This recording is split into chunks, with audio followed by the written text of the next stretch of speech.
Hello friends, स्वागत है आपका अपने YouTube channel teaching career academy में। तो दोस्तों, जैसा कि हम CTET previous year paper series start कर रहे हैं जिसका आज पहला दिन है।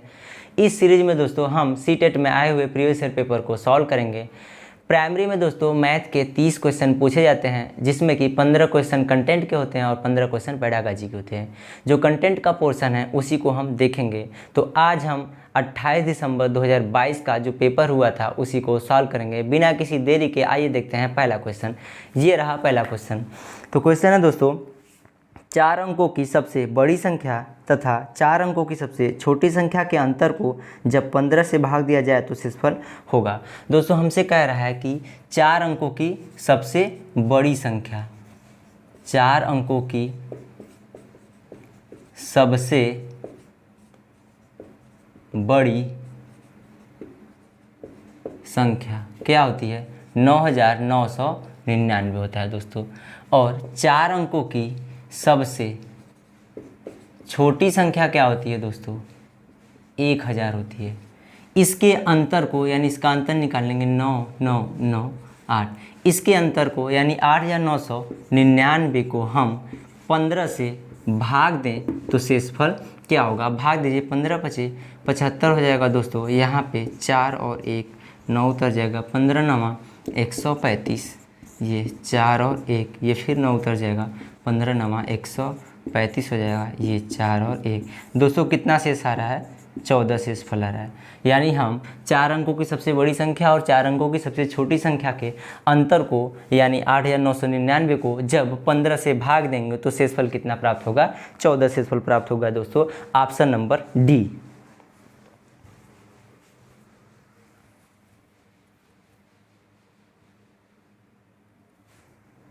आइए देखते हैं दोस्तों, अगला क्वेश्चन है हमारा 11 इकाइयाँ प्लस 10 दहाइयाँ प्लस 12 सैकड़े माइनस 1000 बराबर है। दोस्तों हमसे कह रहा है 11 इकाइयाँ,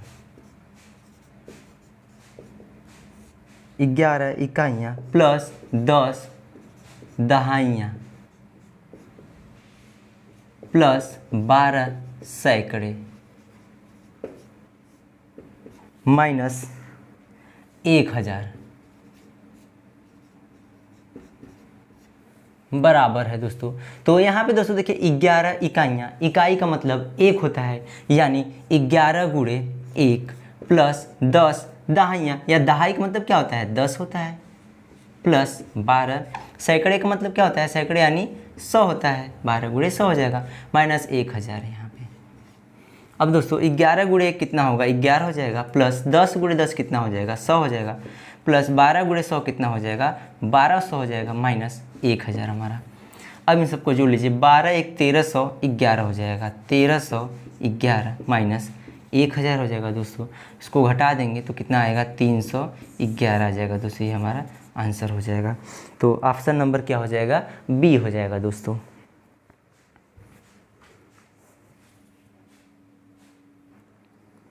आइए देखते हैं अगला क्वेश्चन है हमारा 15, 20 तथा 25 के सबसे छोटे सार्वगुणज और सबसे बड़े सार्वगुणनखंड का अंतर है।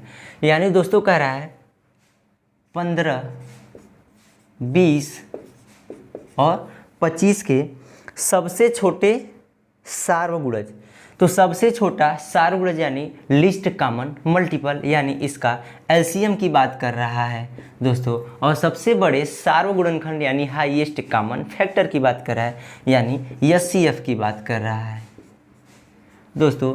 15, 20, 25 के एलसीएम और 15, 20, 25 के एचसीएफ का अंतर हमसे पूछ रहा है। तो सबसे पहले हम इनका लसा और मसा निकाल लें दोस्तों।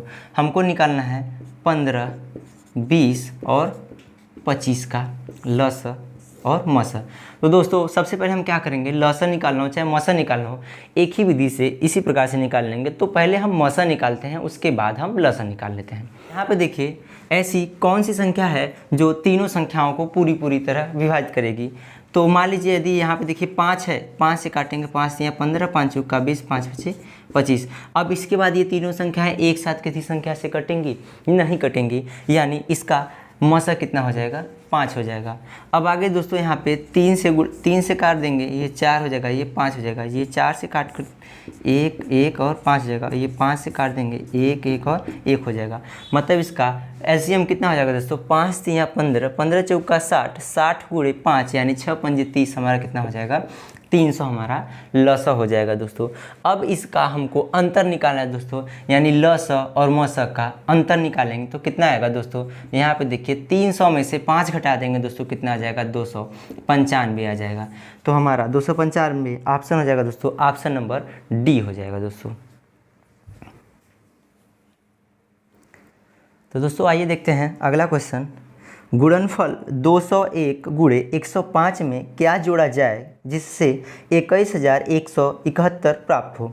कह रहा है दोस्तों गुणनफल 201 गुणे 105 में क्या जोड़ा जाए कि गुणनफल क्या प्राप्त हो, हमारा 21,171 प्राप्त हो। दोस्तों ये जो गुणनफल आएगा इसमें हम क्या ऐड करें कि हमारा ये 21,171 प्राप्त हो। इसके लिए सबसे पहले दोस्तों इसका गुणा करें हम, देखें कितना पहले ये है संख्या वास्तव में, यानी 201 में 105 का गुणा करेंगे, 201 में 105 का गुणा कर देंगे तो ये 5 हो जाएगा, ये 0, ये 5 दूना के 10 हो जाएगा, ये 0 0 0 हो जाएगा, ये 1 0 2 हो जाएगा, यानी दोस्तों 5 0 1 1 कितना हो जाएगा 21,105 आएगा दोस्तों। तो 21,105 में हम क्या जोड़ें कि हमारा 21,171 प्राप्त हो। तो पहले दोस्तों हम अंतर निकाल लें, देखिए कितने का डिफरेंस है तो उसी को जोड़ देंगे तो हमारा 21,171 प्राप्त हो जाएगा। यानी 21,171 में से हम क्या घटा देंगे 21,105 को घटा देंगे दोस्तों। यहाँ पे 11 में से 5 जाएगा 6 हो जाएगा, ये 6 बच जाएगा और ये हो जाएगा। तो कितना दोस्तों 66। अगर 21,105 में हम 66 जोड़ देंगे तो 21,171 प्राप्त हो जाएगा दोस्तों। तो हम कह सकते हैं ऑप्शन नंबर बी दोस्तों। आइए देखते हैं अगला क्वेश्चन दोस्तों। किसी विद्यालय में 260 विद्यार्थी हैं जिनमें से 2/3 लड़के हैं और शेष लड़कियां हैं। लड़कों की संख्या के 3/4 खिलाड़ी हैं और लड़कियों की संख्या के आधा भी खिलाड़ी हैं। विद्यालय में विद्यार्थियों की संख्या जो खिलाड़ी नहीं है निम्न है। दोस्तों सबसे पहले हमको क्वेश्चन में दिया है किसी विद्यालय में 1260 विद्यार्थी हैं। टोटल स्टूडेंट कितने हैं दोस्तों, टोटल स्टूडेंट कितने हैं 1260 विद्यार्थी हैं। अब यहाँ पे हमसे कह रहा है जिनमें से 2/3 लड़के हैं और शेष लड़कियाँ हैं। यानी अगर हम बॉय देखें, बॉय की संख्या कितनी हो जाएगी 1260 का 2/3 यानी 2/3 लड़के होंगे। इसको सॉल्व करेंगे दोस्तों कितना हो जाएगा 1260 का 2/3 यानी ये काट देंगे 3 चौका 12 3 दूना के 420 दूना के 42 दूना के 84 होता है दोस्तों, यानी 840 लड़के होंगे। तो लड़कियां यानी गर्ल कितनी होंगी, कुल कितने हैं 1260 स्टूडेंट हैं, इसमें से 840 लड़कों की संख्या घटा देंगे तो लड़कियों की संख्या प्राप्त हो जाएगी हमारा, यानी 0, ये 0 हो जाएगा, ये 6 में से 4 गया ये 2 हो जाएगा, ये 12 में से 8 गया ये 4, यानी 420 लड़कियां होंगी और 840 लड़के होंगे। अब दोस्तों हमसे कह रहा है लड़कों की संख्या के 3/4 खिलाड़ी हैं, यानी लड़के 840 हैं, इसका 3/4 लड़के खिलाड़ी हैं। तो यहाँ पे देखिए दोस्तों लड़के खिलाड़ी बराबर कितना है लड़कों की संख्या, यानी 840 का 3/4 यानी 3/4। इसको काट देंगे 4 दूना के 8 4 एकम 4। अब ये हमारा हो जाएगा 210 गुणे 3, ये हो जाएगा 0 3 एकम 3 और 3 दूना के 6, 630 लड़के खिलाड़ी होंगे। और कह रहा है लड़कियों की संख्या के आधा भी खिलाड़ी हैं, तो लड़कियां खिलाड़ी कितनी होंगी,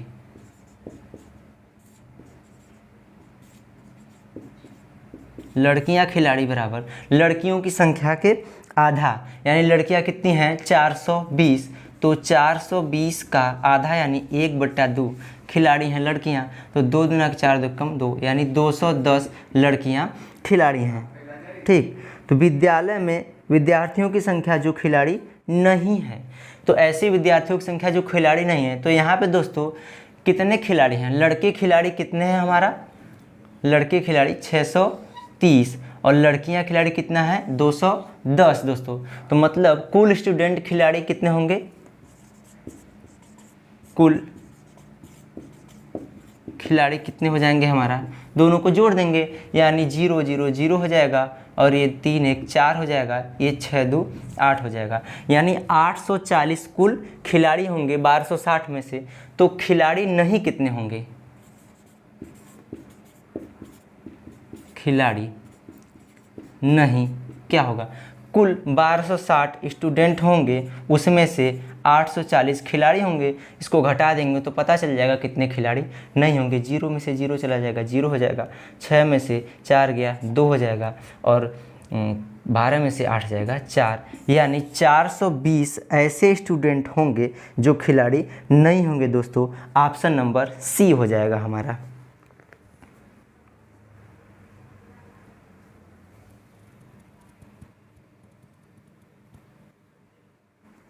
आइए देखते हैं दोस्तों अगला क्वेश्चन। 9/4 में कितने 3/8 है दोस्तों। हमसे पूछ रहा है 9/4 में कितने 3/8 होंगे।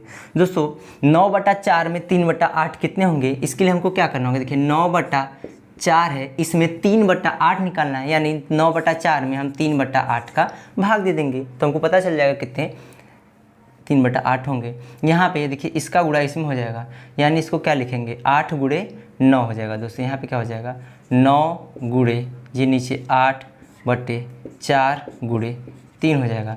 तो 4 दूना के 8, 3 त्रिका 9, कितना हो जाएगा दोस्तों 3 दूना के 6। तो हम कह सकते हैं दोस्तों 9/4 में 6 3/8 होंगे। अगर नहीं समझ में आया तो दोस्तों यहाँ फिर से देख लीजिए कैसे। जैसे मान लीजिए आपके पास 8 है, अगर हम आपसे पूछ दें कि 8 में कितने 2 होंगे तो क्या करेंगे आप। 8 में कितने 2 होंगे तो 8 में आप 2 का भाग देंगे, कितना होगा 8 में 4 2 होंगे। कैसे दोस्तों, देखिए 2 8 पूछ रहा है ना, तो 2 + 2 + 2 + 2 कितने 2 हुए 1 2 3 4। 8 है, 8 में कितने 2 हैं 4 2 होंगे, तभी ना 8 होगा। इसी तरीके से यहाँ पे 9/4 में कितने 3/8 है, यहाँ भाग देंगे 6 3/8 हो जाएंगे।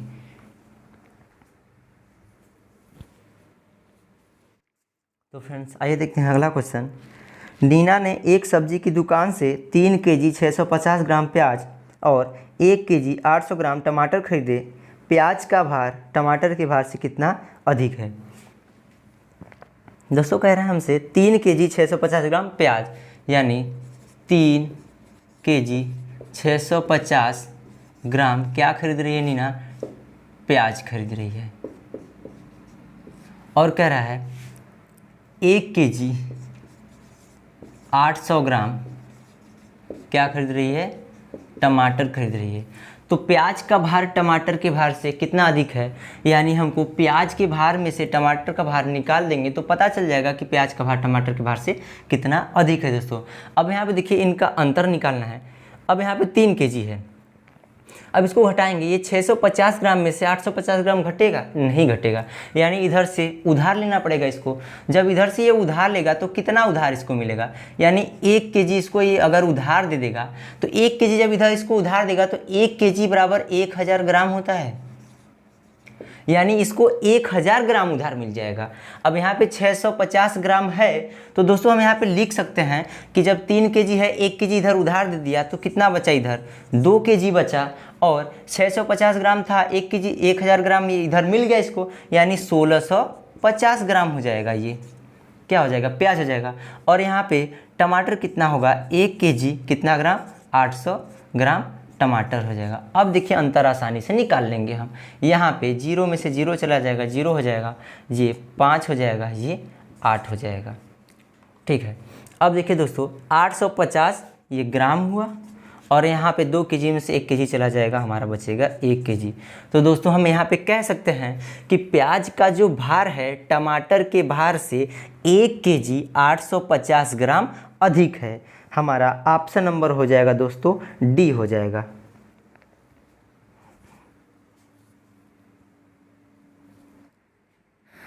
तो दोस्तों आइए देखते हैं अगला क्वेश्चन है हमारा। एक मानचित्र पर आधा सेंटीमीटर भूमि पर 225 किलोमीटर को दर्शाता है। यदि दो नगरों के बीच की दूरी भूमि पर 1800 किलोमीटर है तो मानचित्र पर उनके बीच की दूरी है। दोस्तों हमसे कह रहा है एक मानचित्र पर आधा सेंटीमीटर भूमि पर कितना दर्शा रहा है, 225 किलोमीटर। यानी दोस्तों आधा सेंटीमीटर यानी 1/2 सेंटीमीटर कितना है, 225 किलोमीटर के बराबर है दोस्तों। तो यहाँ से हम कह सकते हैं कि ये देखिए 225 किमी बराबर 1/2 सेंटीमीटर। तो 1 किमी बराबर 1/2 गुणे 225 सेंटीमीटर। यानी हम कह सकते हैं 1 किमी बराबर क्या होगा, 1/450 सेंटीमीटर दोस्तों। अब यहाँ पे हमसे कह रहा है यदि दो नगरों के बीच की दूरी 1800 किलोमीटर है तो मानचित्र पर उनके बीच की दूरी है। यहाँ पे दोस्तों 1 किलोमीटर बराबर 1/450 सेंटीमीटर है। तो हमसे पूछ रहा है कि 1800 किलोमीटर बराबर क्या होगा। तो दोस्तों 1800 किलोमीटर बराबर क्या होगा, 1/450 गुणे 1800 सेंटीमीटर। यहाँ पे 0 0 से कट जाएगा, 45 चौका 180 कितना हो जाएगा, 4 सेंटीमीटर। तो दोस्तों यहाँ पे मानचित्र पर कितना दूरी होगी, 4 सेंटीमीटर, भूमि पर 1800 किलोमीटर की दूरी। तो यहाँ पे हमारा हो जाएगा ऑप्शन नंबर बी दोस्तों।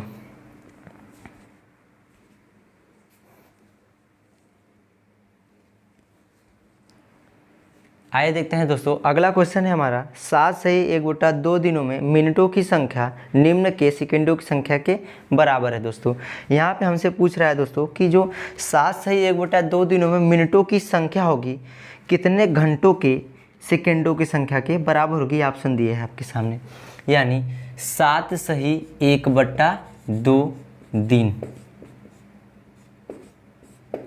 अब इस 7 से 1/2 दिनों को हम लिख सकते हैं 7 नग 14 15/2 दिन।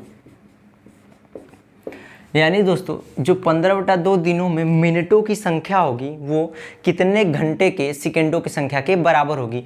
तो यहाँ पे देखिए 15/2 दिनों में कितने मिनट होंगे, पहले ये हम निकाल लें। 15/2 ये दिन है, इसको पहले घंटे में बदलेंगे तो 24 से गुणा करना पड़ेगा और ये घंटे में हो गया इतना। अब इसको 60 से गुणा कर देंगे तो मिनट हो जाएगा, यानी 7.5 दिनों में इतना मिनट की संख्या होगी। और यही चीज़ पूछ रहा है कितने घंटे के सेकंडों की संख्या के बराबर होगी। तो दोस्तों मान लीजिए यक्स घंटे के सेकंडों की संख्या के बराबर होगी, यानी ये जो मिनटों की संख्या है बराबर यक्स घंटे के सेकंडों की संख्या के बराबर होगी। तो यह यक्स घंटा है, अब सेकंड बदलना है तो सेकंड बदलने के लिए पहले मिनट में बदलेंगे, 60 से गुणा होगा, फिर ये मिनट हो जाएगा, फिर 60 से गुणा कर देंगे ये सेकंड में हो जाएगा। तो ये दोस्तों हम यहाँ से कह सकते हैं कि 15/2 दिनों में जो मिनटों की संख्या होगी बराबर यक्स घंटे में सेकंडों की संख्या के बराबर होगी। तो यहाँ पे यक्स का मान हम निकालेंगे, 60 से कट जाएगा दोस्तों, ये 2 से काट देंगे, 2 1 कम 2, 2 दूना के 4 और एक हो जाएगा 12 पंजे 60, यानी 5 से काट देंगे, 5 3 15, इधर यक्स बचा इधर 3 बचा, तो यक्स बराबर कितना हो गया हमारा दोस्तों, 3 घंटे। तो हम कह सकते हैं ऑप्शन नंबर हमारा हो गया ए दोस्तों।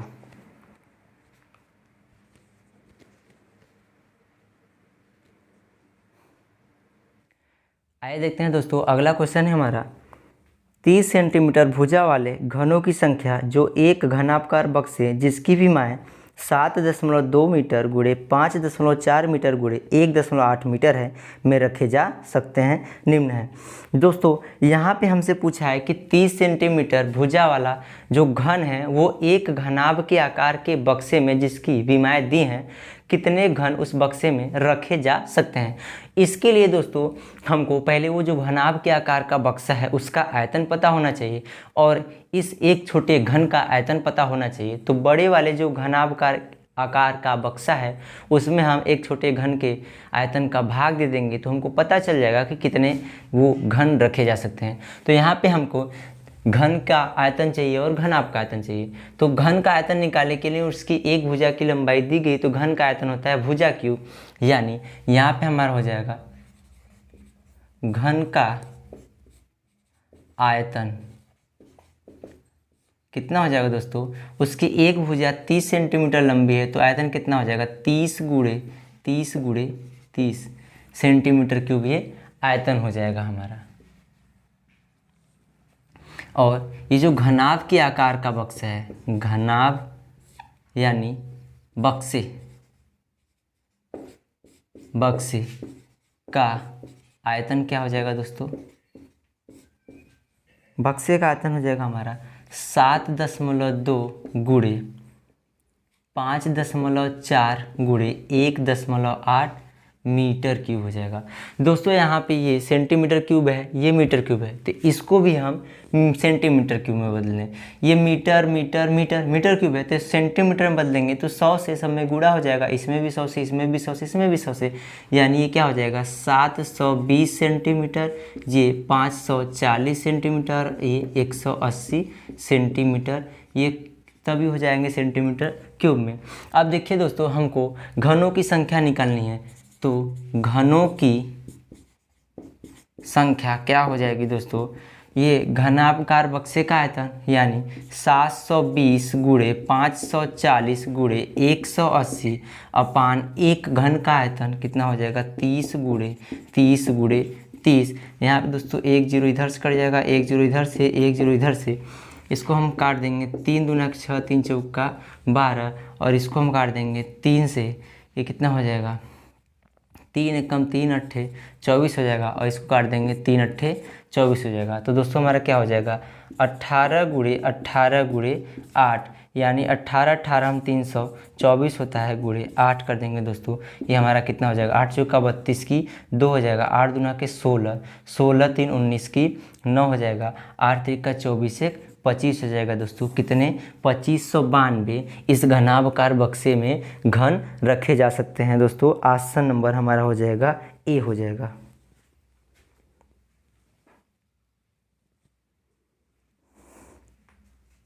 आइए देखते हैं दोस्तों, अगला क्वेश्चन है हमारा, अंग्रेजी के अक्षरों यच और ई में समकोणों की कुल संख्या है। दोस्तों हमसे कह रहा है अंग्रेजी के अक्षर यच और क्या ई में कुल समकोणों की संख्या होगी। दोस्तों यहाँ पे समकोण यानी 90 डिग्री, तो इस अक्षर यच में कहाँ कहाँ 90 डिग्री बन रहा है। यहाँ पे देखेंगे एक 90 डिग्री यहाँ पे, एक 90 डिग्री यहाँ पे, एक 90 डिग्री यहाँ पे, एक 90 डिग्री यहाँ पे। इसमें एक 90 अंश यहाँ बन रहा है, एक 90 अंश यहाँ बन रहा है, एक 90 अंश यहाँ बन रहा है और एक 90 अंश यहाँ बन रहा है दोस्तों। तो यच में 1 2 3 4 समकोण और इसमें 1 2 3 4 समकोण, यानी कुल मिला के यच और ई में कुल समकोण कितने बने 4 4 8। दोस्तों यच और ई में कुल 8 समकोण बनेंगे। हमारा हो जाएगा ऑप्शन नंबर डी। आइए देखते हैं दोस्तों, अगला क्वेश्चन है हमारा, एक वर्ग का परिमाप 120 सेंटीमीटर है, किसी आयत की लंबाई इस वर्ग की भुजा की दोगुनी है, आयत का परिमाप 156 सेंटीमीटर है, आयत और वर्ग के क्षेत्रफलों में अंतर क्या है।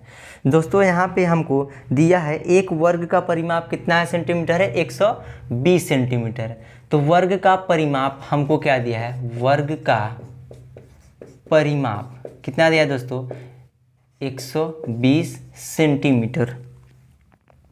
यहाँ पे दोस्तों वर्ग का परिमाप क्या होता है 4 है, यानी 4 गुणे भुजा की लंबाई बराबर 120 सेंटीमीटर। तो वर्ग की जो भुजा हो जाएगी कितनी हो जाएगी 4 तियाँ 12, ये 4 तियाँ 12 यानी कितना हो जाएगा 30। तो 30 सेंटीमीटर क्या हो जाएगी ये वर्ग की एक भुजा की लंबाई हो जाएगी।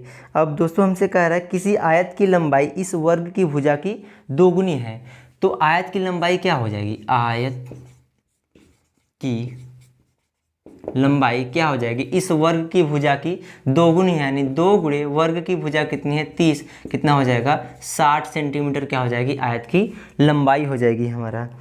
और कह रहा है आयत का परिमाप 156 सेंटीमीटर है, तो आयत और वर्ग के क्षेत्रफलों का अंतर ज्ञात कीजिए। दोस्तों यहाँ पे हमको आयत का परिमाप क्या दिया है, आयत का परिमाप कितना दिया है 156 सेंटीमीटर। तो आयत का परिमाप क्या होता है दोस्तों, 2 ब्रैकेट में लंबाई प्लस चौड़ाई बराबर 156 सेंटीमीटर। ये 2 है दोस्तों, 2 लंबाई कितना है 60 प्लस चौड़ाई नहीं पता है हमको 156 सेंटीमीटर है, ये 2 से कट जाएगा, 2 सते 14 2 8 16 78 हो जाएगा।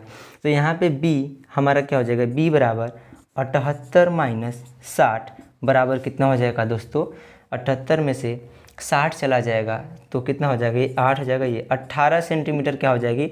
आयत की चौड़ाई हो जाएगी। और लंबाई कितनी है आयत की? 60 सेंटीमीटर। तो आयत का क्षेत्रफल क्या हो जाएगा? यहाँ पे देख लो दोस्तों, यहाँ पे सबसे पहले आयत और वर्ग के क्षेत्रफल का अंतर निकालना है। तो आयत का क्षेत्रफल क्या होगा? आयत का क्षेत्रफल बराबर लंबाई गुणे चौड़ाई होता है, यानी 60 गुणे 18 दोस्तों कितना हो जाएगा हमारा?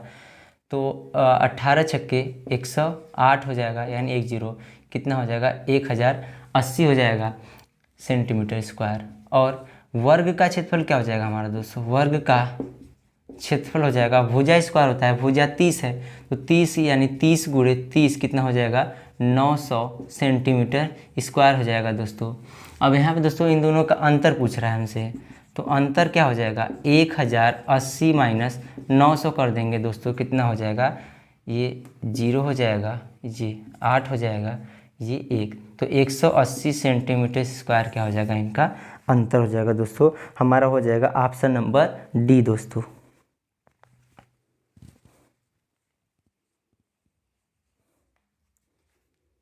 आइए देखते हैं अगला क्वेश्चन है हमारा दोस्तों। किसी टेस्ट में 25 विद्यार्थियों द्वारा प्राप्तांक नीचे दिए गए हैं, 54, 68, 42, 71, 56, 62, 71 समथिंग। ये 25 विद्यार्थियों के कुल दिए गए हैं। तो पूछ रहा है कितने विद्यार्थियों के प्राप्तांक 55 और 75 के बीच में हैं। ऑप्शन हमारे सामने हैं। कितने विद्यार्थियों के प्राप्तांक 55 और 75 के बीच में, यानी दोस्तों हमको 55 और 75 के बीच में कितने विद्यार्थियों के प्राप्तांक हैं। तो सबसे पहले देखें दोस्तों, 55 और 75 के बीच में लेना है। तो ये 54 होगा नहीं, 68 55 और 75 के बीच में है तो 68 हो जाएगा। इसके बाद 42 नहीं होगा। 71 55 और 75 के बीच में है, हाँ है। इसके बाद 56 55 और 75 के बीच में है 56। इसके बाद है 62 55 और 75 के बीच में है, 62 भी है 55 और 75 के बीच में। 71 भी है 55 और 75 के बीच में। आगे देखिए दिया है दोस्तों 78, ये 55 और 75 के बीच में नहीं है। आगे दिया 51, ये भी 55 और 75 के बीच में नहीं है। 72 55 और 75 के बीच में है दोस्तों। इसके बाद दिया 53, ये नहीं होगा। 44 ये भी नहीं होगा। 58 ये 55 और 75 के बीच में है दोस्तों। 47 नहीं होगा। 64 55 और 75 के बीच में होगा दोस्तों। 41 नहीं होगा। 57 भी हमारा 55 और 75 के बीच में होगा दोस्तों। 89 55 और 75 के बीच में नहीं होगा। 53 भी नहीं होगा। 84 भी नहीं होगा। 57 फिर से दिया है तो 57 55 और 75 के बीच में होगा। 45 नहीं होगा। 48 भी नहीं होगा। 52 भी नहीं होगा। और यहाँ पे 62 हमारा होगा 55 और 75 के बीच में। यानी कुल इतने विद्यार्थी हैं जिनका प्राप्तांक 55 और 75 के बीच में है। यहाँ से काउंट कर लें दोस्तों, 1 2 3 4 5 6 7 8 9 10 11। यहाँ से हम कह सकते हैं दोस्तों कुल 11 विद्यार्थियों के प्राप्तांक 55 और 75 के बीच में है। ऑप्शन नंबर हमारा हो जाएगा बी दोस्तों। आइए देखते हैं दोस्तों अगला क्वेश्चन है हमारा। निम्न तालिका एक दुकानदार द्वारा सप्ताह के 6 दिनों में बेची गई पुस्तकों की संख्या को दर्शाती है। यहाँ पे दिया है दोस्तों, तालिका में दिन दिया है और बेची गई पुस्तकों की संख्या दी गई है। यानी रविवार को 65 पुस्तकें, सोमवार को 40, मंगलवार को 30, बुधवार को 50, बृहस्पतिवार को 20 और शुक्रवार को 70 पुस्तकें बेची जाती हैं। तो दोस्तों हमसे यहाँ पे पूछ रहा है दुकानदार द्वारा रविवार, सोमवार और बृहस्पतिवार को बेची गई पुस्तकों की कुल संख्या और शुक्रवार तथा बुधवार को बेची गई पुस्तकों की कुल संख्या में क्या अंतर है। दोस्तों हमसे कह रहा है रविवार, सोमवार और बृहस्पतिवार को बेची गई पुस्तकों की कुल संख्या, यानी रविवार प्लस सोमवार प्लस बृहस्पतिवार को बेची गई पुस्तकों की कुल संख्या क्या हो जाएगी, यहाँ पे निकाल लेंगे। तो रविवार को कितनी पुस्तकें बेची जा रही हैं, 65, प्लस सोमवार को कितनी पुस्तकें बेची जा रही हैं, हमारा 40, प्लस बृहस्पतिवार को कितनी पुस्तकें बेची जा रही हैं दोस्तों, 20। अब इसको कुल जोड़ लेंगे, ये हो जाएगा हमारा 65 40 105 और 20 125 पुस्तकें इन तीनों दिनों में बेची जाएंगी। और कह रहा है संख्या और शुक्रवार तथा बुधवार को बेची गई पुस्तकों की कुल संख्या, यानी शुक्रवार प्लस बुधवार को बेची गई पुस्तकों की कुल संख्या क्या होगी। शुक्रवार को कितना पुस्तक बेच रहा है 70 और बुधवार को कितना पुस्तक बेचा जा रहा है दोस्तों 50, यानी कुल कितना हो जाएगा 120। तो इन तीनों दिनों में मिलाकर 125 पुस्तकें बेची गई और इन 2 दिनों में मिलाकर 120 पुस्तकें बेची गई। तो इनका अंतर हमको निकालना है दोस्तों। तो अंतर क्या हो जाएगा हमारा 125 माइनस 120 बराबर कितना होगा दोस्तों 5 पुस्तकों का अंतर हो जाएगा हमारा। ऑप्शन नंबर ए हो जाएगा दोस्तों।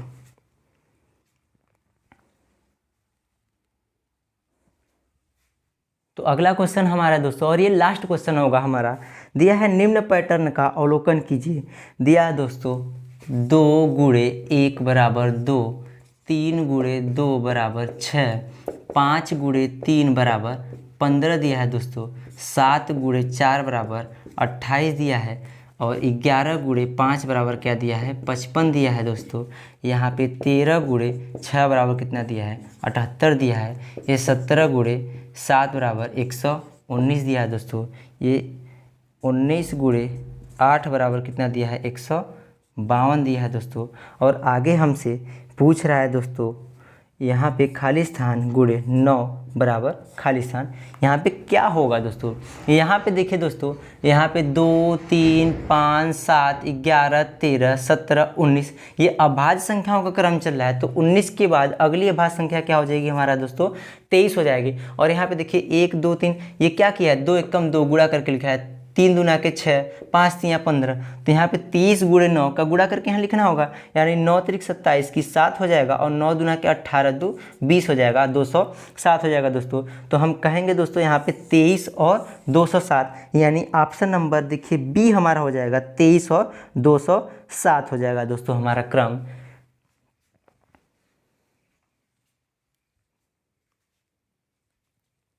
आशा करते हैं दोस्तों तो वीडियो आपको अच्छी लगी होगी। अगर वीडियो आपको अच्छी लगी हो तो दोस्तों चैनल को सब्सक्राइब और वीडियो को लाइक करें। धन्यवाद।